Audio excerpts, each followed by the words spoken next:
Radhe Radhe guys, स्वागत है आप सबका मेरे YouTube चैनल जिसका नाम है श्रीजी। आज का जो हमारा टॉपिक है वो है त्रिशोत्यम अध्याय। तो यहाँ पे हम बात करें त्रिशोत्यम अध्याय की। तो अब त्रिशोत्यम अध्याय के बाद त्रिशोत्यम अध्याय की व्याख्या की जाएगी, जैसा कि भगवान आत्रेय ने कहा था। पिछले अध्याय में त्रिशोत्यम में हमने पिंडिका का वर्णन किया है, जिसमें शोध का एक लक्षण बताया। अतएव शोध का प्रकरण प्राप्त होने का शोध का वर्णन अब किया जाएगा, ऐसा चक्रपाणि का मत है। निज और आगंतुक शोक।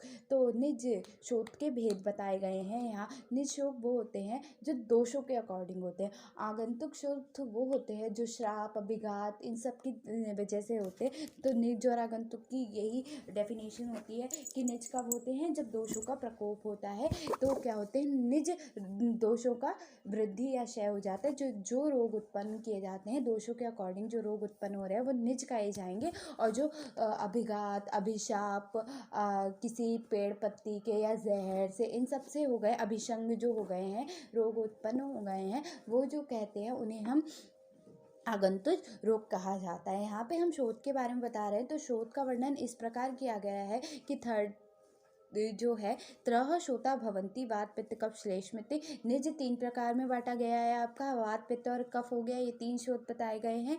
ठीक है, उसके बाद फिर ये शोध निज और आगंतुक भेद से 2 प्रकार के होते हैं। अब शोध जो होते ते पुनर्विद निज आगंतुक शोध भेद, इनको दो प्रकार में बांट दिया गया, निज और आगंतुक शोध। तत्र गंत स्वच्छेदनम भेदेन लक्षणम अंजनम पिक्षला। श्लोक रहने दो, आगंतुक का हिंदी पढ़ लो। आगंतुक शोध किसी शस्त्र के छेदन से, भेदन से, शक्षण से, भंजन से, पिच्छन से, उत्केशन से अर्थात पीस जाना, प्रहार से, चोट लगने से, वध करने से, किसी का हमने आघात कर दिया हो, किसी का हाथ पैर काट दिया हो, बंधन करने से, रस्सी या सर्प के अधिक बंध जाने से, वेष्टन अंगों का ऐठन होने से, व्यंधन सूज जाने से, आदि का धस जाने से, सूजा वो जो सुई का तरह होता है, सुई से बड़ा होता है, ठीक है, पीड़न होने से, किसी में दब जाता है आदि इस प्रकार के चोट लगने से, तथा बिलावे का फूल फल का रस लगने से, कैवांश के रोएं के लगने से, कृमियों व तस्नाप के जहर से, कृमियों के शूक लग जाने से, विषैले पत्र लता पुष्प का स्पर्श हो जाने से, अथवा विषैले कृमियों का पसीना लग जाने से, या उनके शरीर पर चलने से, या शरीर पर मूत्र त्याग करने से, और विषैले प्राणियों के दांत, दांत, सींग, नक्के लग जाने से, अथवा समुद्री हवा, विषैले हवा, बर्फ और अग्नि के स्पर्श से शोथ रोग उत्पन्न हो जाते हैं। अब बात कर रहे हैं आगंतुक शोथ की संप्राप्ति और उपक्षय की। आगंतुक शोध कारण के अनुसार पहले लक्षणों से युक्त होता है और बाद में बात आदि दोष से उत्पन्न शोध के लक्षणों से एक देश विपरीत होता है, अर्थात स्नानिक रूप से भिन्न होता है। यह आगंतुक शोध जो होता है बंधन, मंत्र प्रयोग, अगत का प्रलेप, प्रताप निवारण आदि उपचारों से चिकित्सा करने पर शांत होते हैं। निज वात दोष शोध के कारण क्या होते हैं, तो निज शोध समानता, स्नेहन, स्वेदन, वमन, विरेचन, स्थापन वस्ती, अनुवासन वस्ती और शिरो विरेचन से ठीक ठाक प्रयोग न करने से, और इनके ठीक प्रयोग होने पर भी उचित रूप से पेय आदि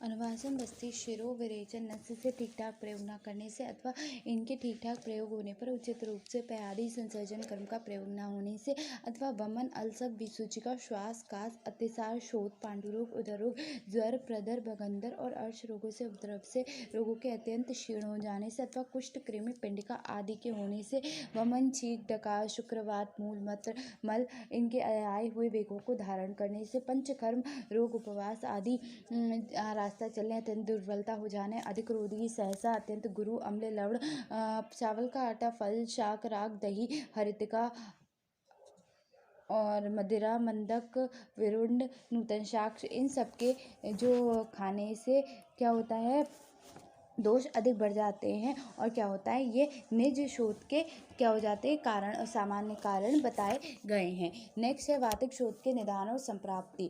ठीक है, तो वातिक शोध में यह विशेषता है कि शीतरुक्ष लघु, तो यहाँ से ये श्लोक याद करना, बस एक लाइन याद कर लेना।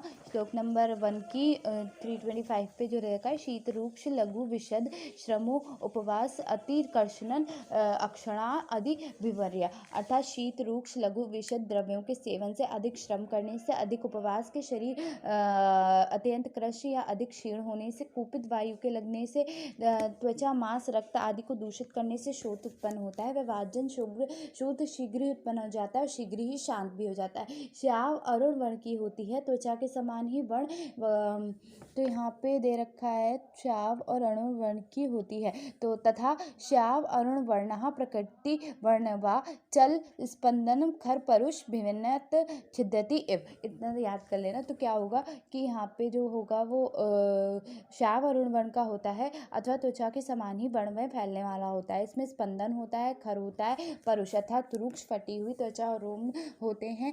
छेदन की तरह, भेदन की तरह, पीड़न की तरह, सुई के चुभने की तरह वेदना होती है। चींटियां शरीर पर चल रही हूँ, इस प्रकार के शोथ का अनुभव होता है। सरसों का कल शरीर पर लगाने से समान चुनचुनाहट, संकोच की तनाव और एक वातिक शोथ कहते हैं। दूसरा है पैतिक शोथ। उष्ण तीक्ष्ण कटु क्षार लवण अम्ल अजीर्ण भोजनम अनेग्यम पित्तम प्रकृतम। अर्थात क्या होगा, उष्ण तीक्ष्ण कटु क्षार लवण अम्ल रस और अजीर्ण के भोजन करने से, अग्नि और धूप के संतप्त होने से, परुष के शरीर में कुपित पित्त, त्वचा मांस रक्त आदि के दूषित कर शोथ उत्पन्न होने से पित्त शोथ शीघ्र ही उत्पन्न होता है, शीघ्र ही शांत हो जाता है। और वर्ण में एक ऐसा होता है तो क्या होगा, कृष्ण पीत नील त्वभासा उष्णो मृदु कपिल अम्र रोगा।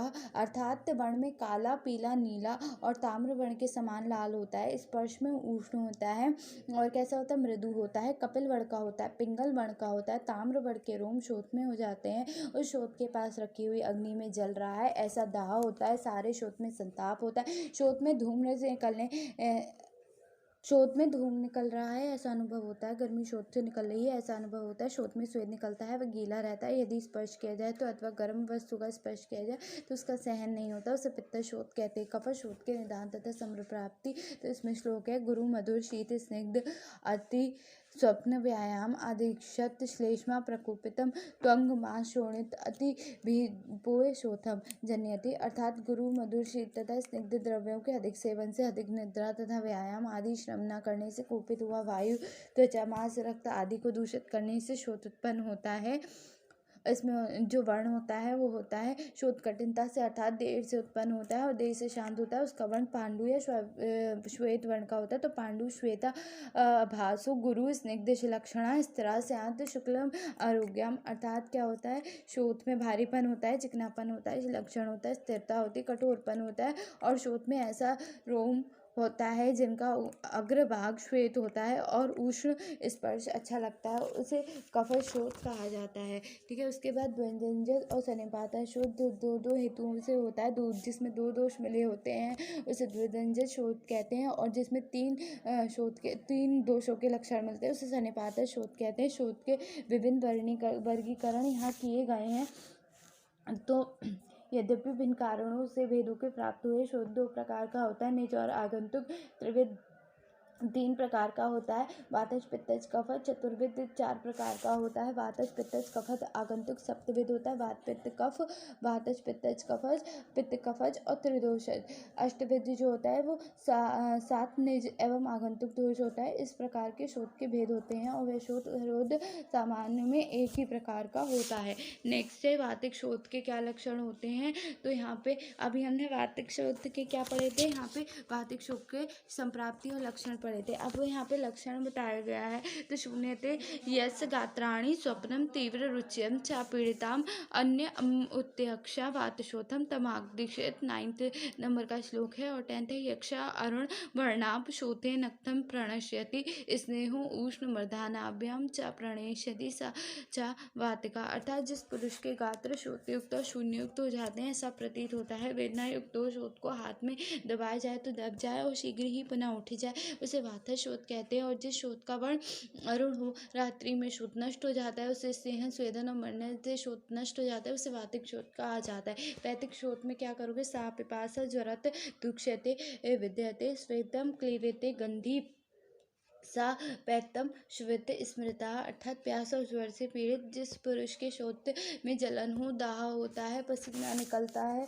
क्लेद युक्त होता है, उसमें गंध निकलती है, उसको पित्तजन शोथ कहते हैं। जिस पुरुष के नेत्र, मुख और त्वचा पीले वर्ण की हो जाती है, शोथ मध्य से शरीर में उत्पन्न होता है, शोथ की भी त्वचाएं पतली होती हैं और रोगी को अतिसार होता है, उसे पित्त शोथ कहा जाता है। श्लेष्मिक शोथ के लक्षण शीत संयुक्त गर्तेन कंडता पांडुरेव च निर्वेक्तम न उक्तम अति श्यवयतु सा कल्पात्मा, अर्थात जो शोथ स्पर्श में शीतल, शोथ की गति आगे न बढ़ती हो, खुजली युक्त हो, पांडु वर्ण का हो, दबाने पर दब जाता हो, ना उठता हो, उसे कफश शोथ कहते हैं। जिस शोथ में शस्त्र कुश आदि से कट जाने पर रक्त ना निकले और कठिनता से उत्पन्न चिपचिपा झाग निकले, वह कफश शोथ होता है। नेक्स्ट है यहाँ पे द्विदंजन और सनिपात, दो दोषों के लक्षण से उत्पन्न होता है। द्विदंजन शोथ होता है तो उन्हीं के अनुसार उसकी चिकित्सा करनी चाहिए। और सनिपातज में भी है, जो दोष सबसे पहले बड़ा हुआ हो उस दोष की पहले चिकित्सा कर देनी चाहिए। स्थान के अनुसार शोथ की साध्यता असाध्यता, यस्य पादन वर्तते शोथ सर्वांग भवते भवेत जंतो साचा सक्तुम स्यात् प्रसत्ता स्त्रीमुखत यथा क्षापि गुहा प्रभम स्त्रिया व पुरुष स्व सा चाकष्टमो गय यस्य च स्फुरद्रवः। जो शोथ प्रथम पैर से उत्पन्न होकर पूरे शरीर में फैल जाता है वह शरीर के लिए कष्ट साध होता है। स्त्री के मुख से शोथ प्रथम उत्पन्न होकर संपूर्ण शरीर में फैल जाता है, वह भी कष्ट साध होता है। स्त्री एवं पुरुष में दोनों में गुहा स्थान अर्थात गुदा, योनि और मूत्र इंद्रिय से उत्पन्न यदि संपूर्ण शरीर में फैल जाए तो वह कष्टकारी होता है, और स्त्री या पुरुष के किसी भी शोथ में सारे उपद्रव हो तो वह कष्ट साध्य होता है। शोथ का उपद्रव क्या होता है? जद्री, श्वेस, अरुचि, तृष्णा, ज्वरो, अतिसार, हैवचा, सप्तोक्यम, दौर्बल्यम, शोफो, उपद्रव, संग्रह, वमन, श्वास, भोजन में अरुचि, प्यास में अधिकता, ज्वर, अतिसार और दुर्बलता, ये 7 शोथ के उपद्रव है। उपजीविका पूछा जाता है, उपजीविका शोथ एक देशीय शोथ होते हैं ये। तो यश श्लेष्मा प्रकोपिता जिरह मूले तृष्टम आशु संजयनेक्ष जायते अस्यो प्रजिह्वका, अर्थात क्या होता है? कुपित हुआ कफ जिस पुरुष के जिह्वा के बूल के भाग में अपना स्थान बनाता है, उसके जिह्वा के बूल के भाग में शीघ्र ही शोथ उत्पन्न करके उसे उपजीविका कहते हैं। गलशुंडी यस्य श्लेष्मा प्रकोपित काकले व्यवस्थिष्ठन्ते आशु संजय क्षोभम करोति गलशुंडिकाम, अर्थात जिस व्यक्ति के शरीर में कुपित हुआ कफ ककाल अर्थात तालु मूल प्रदेश में अपना स्थान बनाता है तो शीघ्र ही वहाँ शोथ उत्पन्न कर देता है, उसे गलगुंडी कहते हैं। गलगंड क्या होता है? यश श्लेष्मा प्रकृतम गलब्राह अवतिष्ठन्ति शनि संजय शेपा गल गंडो अस्य जायते, अर्थात जिस व्यक्ति के गले में बाहरी प्रदेश में कुपित हुआ कफ अपना स्थान बनाता है वह धीरे धीरे शोथ उत्पन्न करता है, उसे गलगंड कहा जाता है। गलग्रह यस श्लेष्मा प्रकोपितम तिष्ठम गलम स्थिरा आशु संजय क्षोभम जायते अस, गलग्रह जिस मनुष्य का कुपित हुआ कफ गले के अंत प्रदेश में जाकर सिर को स्थिर हो जाए और शीघ्र ही शोथ उत्पन्न कर दे वह गलग्रह कहा जाता है। विसर्प क्या होता है? यस पित्तम प्रकोतम सरक्तम त्वचि सर्षिव सर्पपि अति शोथम सारागम जने दुर्स्वम पर जायते, अर्थात जिस व्यक्ति के शरीर में कुपित हुआ पित्त रक्त के साथ त्वचा में फैल जाता है उस रक्त वर्ण का शोथ उत्पन्न कर विसर्प कहा जाता है। पर्णका यस पित्तम प्रकुपितम त्वच रक्त तिष्ठते, अर्थात जो पित्त को प्रकुपित कर रक्त त्वचा और रक्त में स्थिर हो जाता है। शोथम सरागम जायते पिंडिका तस्य जायते, अर्थात लालिमा के साथ शोथ उत्पन्न करता है उसे पिंडिका कहते हैं। ठीक है, उसके बाद क्या है? यस तिलक पिपुल व्यंग नीलिका, ये तीनों बताए गए हैं। यस प्रकुपितम पित्तम शोथम शोणितम प्राय सूक्ष्यते, पहले तो ये पित्त को प्रकुपित करेंगे, उसके बाद त्वचा में कुपित हुआ पित्त रक्त में जाकर सूख जाता है, उससे क्या होता है? तिलका पिबल व्यंग नीलिका तस्य जायते, ये रोग हो जाते हैं। शंख के पूछा जाता है यस पित्तम प्रकोपितम शंख उत्तर तिष्ठते, अर्थात जो पित्त को कुपित करके शंख स्थान तक पहुंचता है, शंख स्थान में बन जाता है। शवतु शंको नाम दारुणस्य जायते, इसीलिए शंख का भयानक शोथ उत्पन्न करता है, इसीलिए इसका नाम शंख कहा गया है। कर्णमूलिका शोथम, अर्थात यस पित्तम प्रकुपितम कर्णमूले अवतिष्ठन्ति, पहले पित्त को ऊपर प्रकोपित करता है और कण में मूल बनाता है, तो वह ज्वर के अंत में शोथ उत्पन्न करता है और वह असाध्य होता है, इसलिए मरण के लिए होता है, यानी कि इससे इंसान मर जाता है। प्लीहा वृद्धि क्या होता है? वात प्लीहा अनुवृद्धम कुपितो ये तिष्ठन्ति।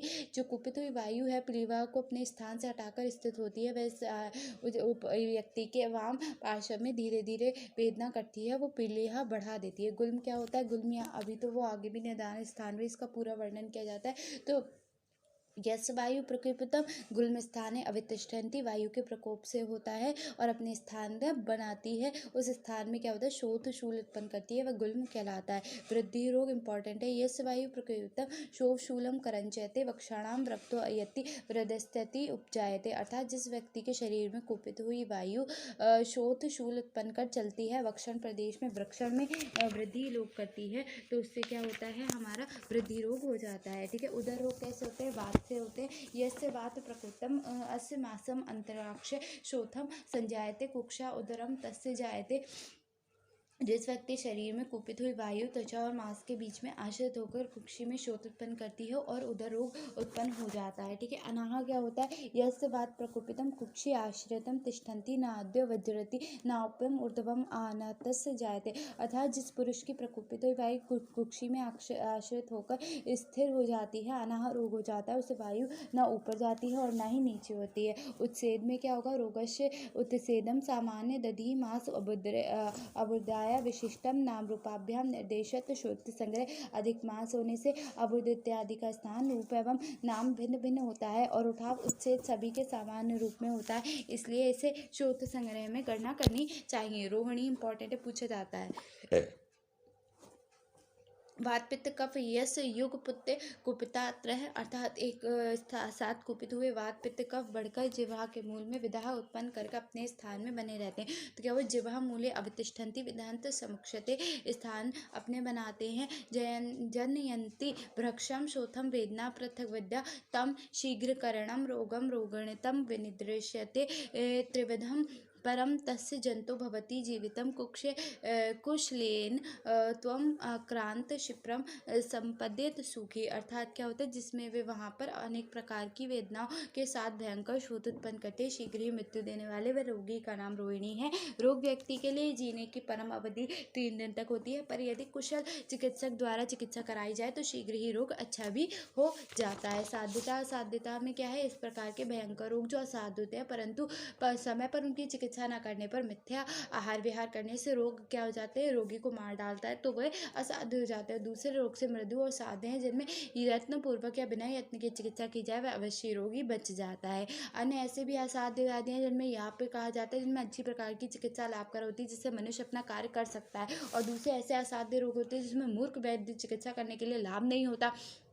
विद्वान वैद्य इस प्रकार के रोगों की चिकित्सा न करे। इस भांति साध्य और असाध्य भेद से 2 प्रकार की व्याधियाँ होती है। पुनः ये साध्य और असाध्य व्याधियाँ मृदु और दाढ़ भेद से 2 प्रकार की होती है, 4 प्रकार की होती हैं। ठीक है। तो यहाँ पे व्याधियाँ बताई गई हैं, कौन सी होती है? साध्य और असाध्य होती हैं। वहाँ पे मृदु दाढ़ जिसे हम सुख साध्य कहते हैं, और दारुण जिसे हम कृच्छ साध्य कह रहे हैं। ठीक है। असाध्य मृदु और दारुण, तो वो कौन से हो गई? याप्य हो गए और प्रखाख्य हो गए। सब रोगों का विकार का नाम कठिन, अर्थात यहाँ पे श्लोक नंबर 44 दे रखा है। विकारा नाम कुशलो च जीर्यतात कदाचित ना ही सर्व विकाराणाम नाम अति ध्रुवा स्थितम सा एव कुपितम दोषाः समुत्ता विशेषता, अर्थात यदि सुज्ञान वैगी किसी रोगी का नामकरण करने में असमर्थ होता है तो उसे अपने अज्ञान पर लज्जा नहीं करनी चाहिए, क्योंकि जगत में जितने भी रोग होते हैं उनका नामकरण करना असंभव है, किंतु वे ही कुपित दोष कारण की भिन्नता से भिन्न भिन्न रोग भिन्न भिन्न स्थानों में जाकर उत्पन्न करते हैं। अतः रोग की प्रवृत्ति अधिष्ठान समुत्ता विशेष को ठीक ठाक जानकर वैद्यों की चिकित्सा कार्य करना चाहिए। जो ज्ञानी वैद्य इन तीनों को ठीक ठाक जाकर करता है, ज्ञानपूर्वक यथाविधि किसी भी रोग की चिकित्सा करता है, उसे मोह नहीं प्राप्त होता। नेक्स्ट स्टेप, प्राकृतवाद का कार्य क्या होता है? ऐसे ही जो अविकारज वात होता है उसका कार्य क्या होता है? तो श्वासो निश्वासो चेष्टा धातुर समा समूह मोक्षु गतिमान वायु कर्मा विकराजम। आगे भी हम कहीं पे पढ़ेंगे प्रकृत विकृत वात पित्त और कफ। तो यहाँ पे क्या है? कार्य करने से उत्साह, श्वास वायु का बाहर निकलना और अंदर से आना, शारीरिक और मानसिक चेष्टाओं का प्रवर्त करना, धातुओं की गति को शरीर में ठीक रखना, धातुओं को सम रखना, गतिशील मल मूत्र आदि के वेगों को बाहर निकालना, ये प्राकृतवाद के कार्य है। ठीक है, प्राकृत पित्त का कार्य क्या है? दर्शनम परिरुक्षणम च श्रुतम देह मार्दवम प्रभा प्रसादो मेधा च पित्त कर्मणानि विकारणम, अर्थात देखना, पक्ति, शरीर में तापस को नियंत्रित रखना, भूख प्यास लगना, शरीर में कोमलता बनाए रखना, शरीर की कांति, मन की प्रसन्नता और धारण शक्ति को बनाए रखना, ये अविकृत पित्त का स्वाभाविक कार्य होता है। प्राकृत अविकारज कफ का कार्य क्या है? स्नेहो बंध स्थिरताम च गौरवम वृक्षता बलम क्षमा धृति बलमश कफ कर्म विकार्जनम, शरीर में स्नेह को बनाए रखना, संधि बंधनों को ठीक रखना, शरीर में या संधियों में शिथिलता का ना होना, शरीर में गुरुता बनाए रखना, मैथुन करने की शक्ति और बल को स्थिर रखना, सहन शक्ति, धीरता और लोभ का ना करना, ये कफ का स्वाभाविक कार्य होता है। शीर्ण दोषों का संक्षेप में लक्षण, दोषों का स्वाभाविक रूप में जो कार्य बताए गए हैं उन्हें न्यूनता होना, विरोधी कार्यों की अधिकता होना, ये संक्षेप में वात पित्त और कफ की क्षीण होने के लक्षण है। दोषों की वृद्धि के लक्षण, दोषों का स्वाभाविक कार्यों की विशेषता होना ही निश्चय रूप से दोषों की वृद्धि का लक्षण है। इस प्रकार दोषों की प्राकृतिक अवस्था में रहना, दोषों का क्षीण होना, दोषों की वृद्धि होना, इन तीनों की परीक्षा की जाती है। तो यहाँ पे ये अध्याय क्या था? त्रिशोत्तम अध्याय